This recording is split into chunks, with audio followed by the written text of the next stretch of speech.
go marching one by one, hurrah, hurrah. We slaughter termites just for fun, hurrah, hurrah. Hello everyone, hope you're doing well. Today in War Thunder it's time to talk about some changelogs which have been happening over the last week. Obviously we had update 1.91 drop on the 11th of September, and since then there's been 3 quite sizable changelogs when it comes to the update itself. There's a lot of people talking about specific bugs that have been present in the game. The only few that I've encountered I've showed in some of the videos. So stuff such as the I-16's flaps not working correctly and all of this stuff. But mainly, since I've been playing a lot of the low tier stuff, a lot of the high tier things that people have been talking about, such as the desync issues when it comes to server side ideas, and then also some of the problems with the high tier jets, I haven't experienced myself, but it is nice to see that in these changelogs they are being addressed, and hopefully will be keep on being addressed going forward.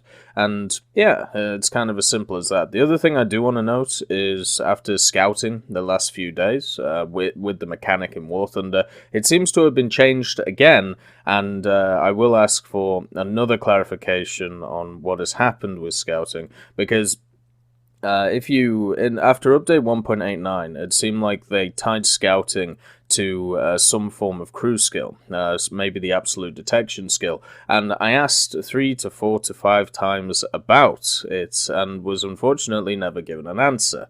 So hopefully this time we'll see if there isn't an answer, because it seems like scouting has been reverted back to what it was before update 1.89, so it should be much easier to scout. So far with the Chaffee, I have been able to hit every single scout apart from one over the last 2 days that I've been playing with the Chinese. The first server update we're having a look at is from the 12th of the 9th, 2019, and this was straight after the update, so this was just fixing some inaccuracies. So the Battle D-14, the British destroyer, the 114mm stern cannon has now been included into the main caliber group, so just putting it all together makes sense. The Southampton, the position of the smokescreen modification has been changed in the modifications window, so a simple one. The M4A175W China, so the Chinese Sherman with a slightly different turret, the BR in all game modes has been changed from 5.0 to 3.7. Was kind of odd that it came out as 5.0. My feeling is somebody thought it was a 76 Sherman. If you remember on the first dev server, it was actually labeled as a 76 Sherman. So my guess is they just put it in thinking that it was a 76 and turned out to be a 75. So that's a 3.7. You can now run it with the M4A4 and the T-34 and be incredibly good in it. The P-51K China, the vehicle has been updated. All data has been changed to the correct values. BR has been changed in AB from 5.0 to 4.0, in RB from 5.0 to 4.7, in SB from 5.3 to 5.0.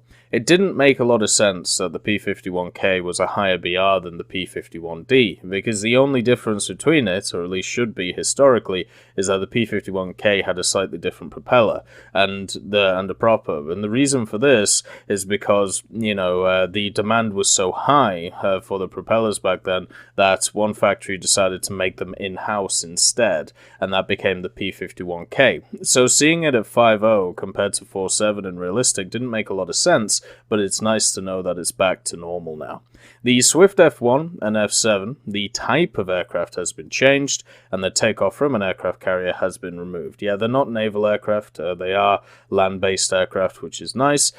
So far, preliminary reports of the Swifts is that they're doing pretty well, at least from what I've seen and talked to a few people about them. When it came to the dev server, the Swifts had insane acceleration, especially at the higher echelons when it came to their speed, and generally the guns were pretty good. It is kind of sad that the F7 still hasn't got access to its fire lashes. Hopefully at some point it will see them. The NVD, Night Vision Devices modification, has been added for the T-80U and T-80B. The night vision system on these tanks is now available, but only after researching one of the following modifications, NVD or NVD upgrade. So you need to get the modifications to get the extended different sights for it. It kind of worries me. So I was talking about this with a few people the other day, and I've voiced my concern about this a few times. One of the issues that we have, especially at the top tiers of War Thunder, which is ever expanding, is the difference between a stock vehicle and a spaded vehicle. And with more mechanics such as NVDs being added as modifications, what we now have is another situation that doesn't just put a stock vehicle to be completely different to a spaded vehicle, but also it is another mechanic that is going to benefit some vehicles a lot and other vehicles not so much if they don't have them.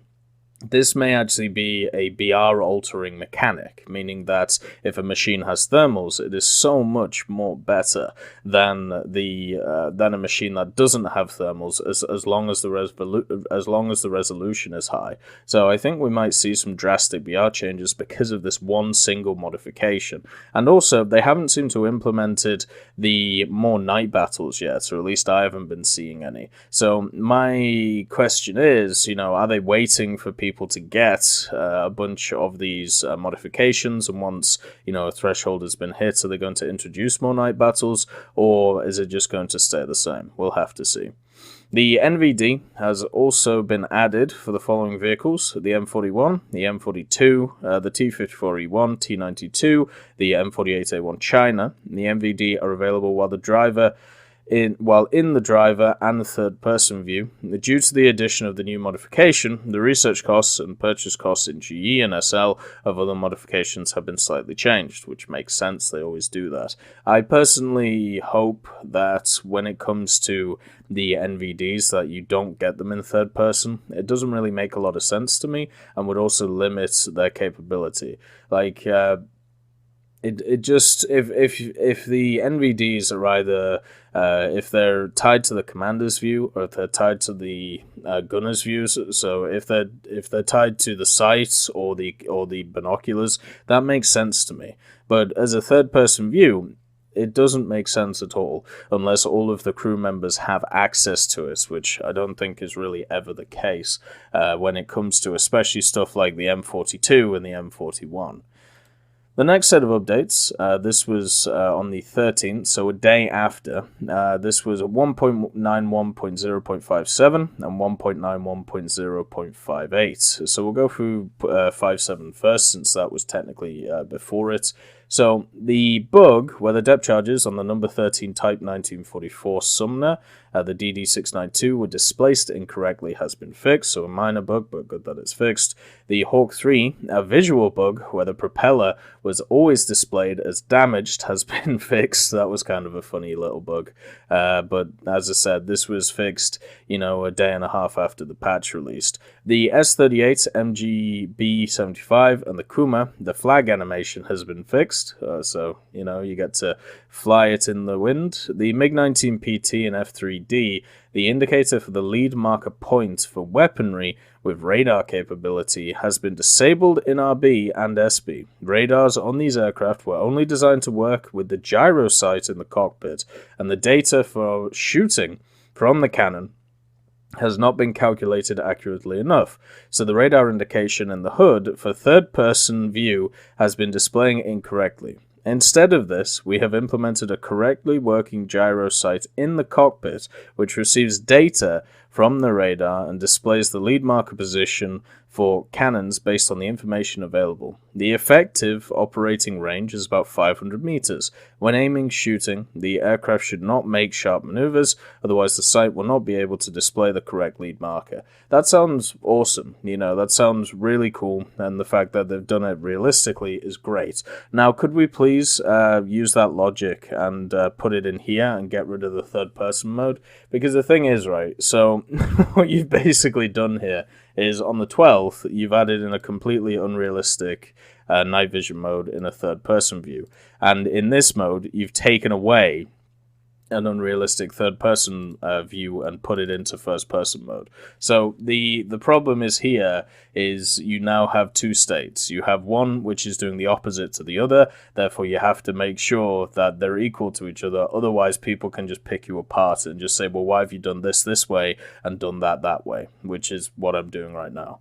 The F-4C, the radar sight has been removed. The onboard radar of this aircraft was never designed to work with suspended cannons and was instead designed only to work with guided missile weaponry. The mass of the equipped tank without suspended weaponry has been reduced. For the mouse aim control type, a more precise aircraft control algorithm has been enabled. So there you go. Change to the F-4C. The HUD display of the radar capture area has been fixed. It seemed alright to me, but anyway, doesn't matter. The icons for the NVD and thermal imaging modifications have been visually changed. They look more crisp now, which is good.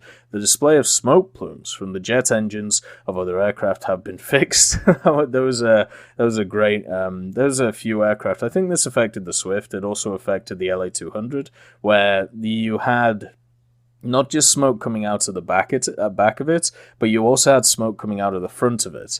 So you you had this scenario where it was as if the engine was being pointed both ways. But luckily that's been fixed now. But it was a funny little bug.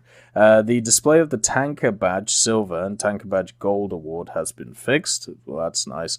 And the following missions have been added to custom battles: Operation Middle East, Operation Ladoga, Operation Counterattack near Smolensk, Operation Kokhinin, and then Operation Central Tunisia. I've got to have a look at those because one of the things that I was very disappointed by in the last few updates is when they added all of those maps such as Normandy and Mozdok as air maps, and also Second Battle of El Alamein. They felt incredibly lazy. They were basically just a map area with a set of pillboxes and a set of tanks. There wasn't any thought put into it. But when you have a look at maps like France 1944 or stuff like, I think it's Stalingrad 42 or 41, whatever it's called, those maps actually have a lot going for them. And same with like the large Lake Ladoga map as well. So I'm hoping that these have a little bit more to them. We'll have a look, of a few videos to see if that's true. If not, it's going to be very sad.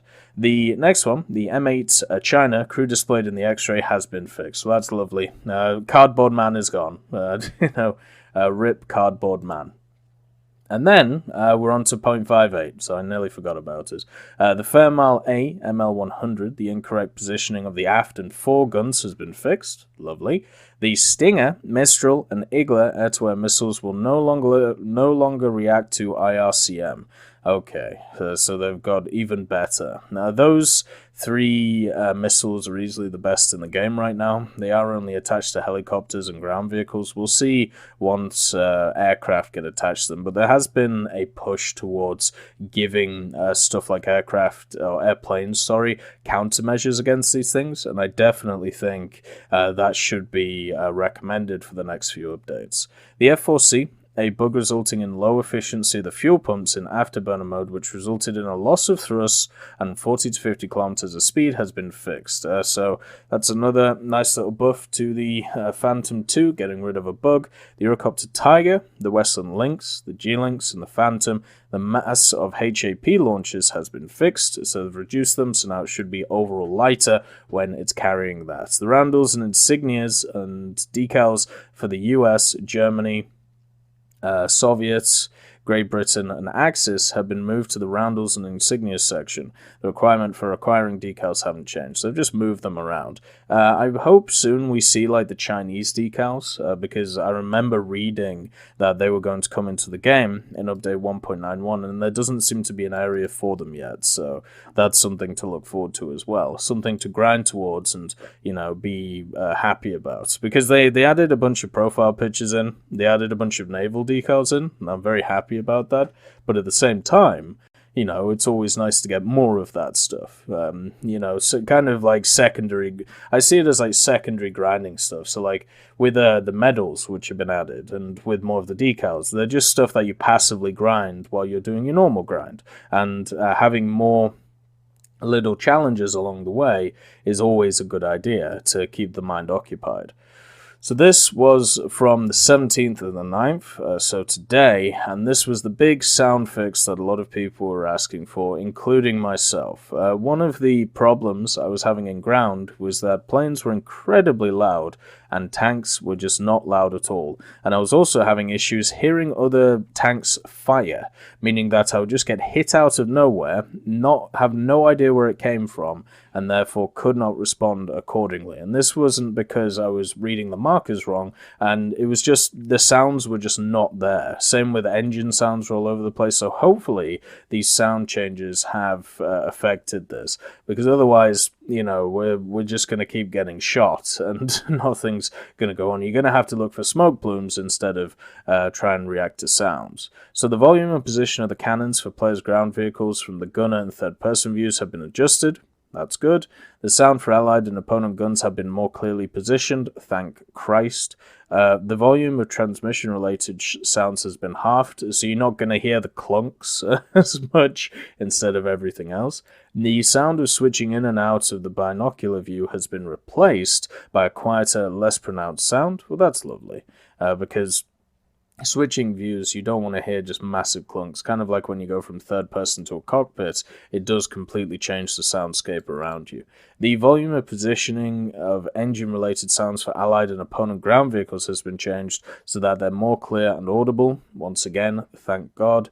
The source of background sounds in the hangar will no longer abruptly change as a result of the camera being rotated very fast. Well, my sounds in my hangar have just disappeared.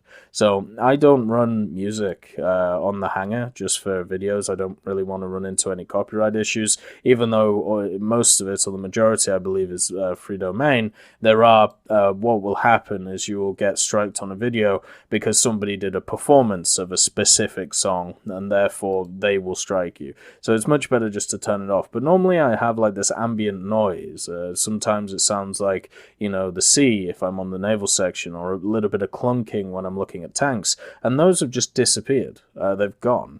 So I'm definitely going to try and get them back. The sound frequency of enemy and allied shots, explosions, have been made slightly more pronounced. Well, that's lovely. The possibility of a particular bug occurring while using ground and naval vehicles where the sound of allied and enemy weapon fire would not play at all has been reduced. Okay, so now we're getting somewhere, because this it wasn't a possibility. It was every time you would not hear it. The only time you would hear it is if they were point blank next to you, and even then it was a very reduced sound compared to what it should be. So I'm hoping that now is balanced out compared to what it should be. The volume of allied and enemy aircraft engines has been reduced for players using ground vehicles. Lovely. So I'm not just going to hear biplanes screaming overhead instead of, you know, everything that's going on around me. The sounds of gas turbine tank engines have been redesigned. An unusual and unwanted sound layer for the gas turbine tank engines has been deleted, and sound layers for the transmission and for airflow have been added. So hopefully less of a whine and more of a grunt. A sound layer for the engine of the T-64 has been added, which is typical of when the engine is working under load. Lovely. So overall, incredibly positive changes. Gonna have to actually see when it comes to the game if they come to fruition or not, but at least now it's looking very positive. And some other stuff that happened today: a notification before joining a battle which states that torpedoes have not been purchased for one or more ships in the active setup has been added. I think that's nice, just in case people go into matches without torpedoes. I like the fact that they added the feature that you don't have to bring torpedoes, but at the same time, it should be like kind of like with ammunition, where it tells you, you know, you're not taking full loads of ammunition, or you're missing this many shells. You should have that for, you know, naval as well. The Battle D-14, the ammo load for the 114mm gun on the stern has been fixed. A relevant modification for the double A targeting system has been removed, and in-game currency has been refunded for owners. 40mm guns are reclassified into the utility guns. A lot of changes to the Battle D-14 when it comes to its 140mm. Hopefully they are all positive. The next one, the deployable overloads for the Mistral, the Igla, and the Stinger missiles have been reduced to real values, so they shouldn't be able to turn as hard as they were doing. If you saw my dev server footage for the Mistrals, kind of insane how effective they were. So hopefully now they're not as effective and you can actually dodge them now instead of them just being insane. And one thing that a lot of people have been looking forward to, the AIM-9E modification, which allows the use of the corresponding guided air-to-air missiles, has been added for the F-4C. So your F-4C Phantoms now have access to AIM-9Es. Hopefully that makes it a little bit better at dealing with stuff like MiG-19s and MiG-21s. At least for me, when the dev blog dropped, the one thing that I discussed and I still think will be kind of game-breaking is the bomb load that thing can take. Just bomb out bases and bomb out the airfield. Like, just do that with like a whole team of them, and you'll be done in like 2 to 3 minutes. So yeah, I don't even know why you would take sidewinders or anything. Just be able to bomb out the enemy team and force Gaijin to actually change the game mode, because otherwise the games are just going to be over in 2 minutes or so. But anyway, mostly positive changes. We're going to have to see how the sound stuff goes, and also a few visual bugs fixed, which is nice. A little bit of inconsistencies when it comes to realistic aspect, when it comes to this, and then when it comes to NVDs, but we'll see how that plays out later on going forward. I hope you all have a wonderful day, and I'll see you next time. I'd just like to thank Ambrosius McClellan, B. Young, Blackie, Daniel Stanton, John Ryman, Joseph Anders, Martinez, Mopar 1969, Moxie, Super Cacti, Uyins Terry, and Elove Goats, and of course Seductive Trash Can for supporting the channel.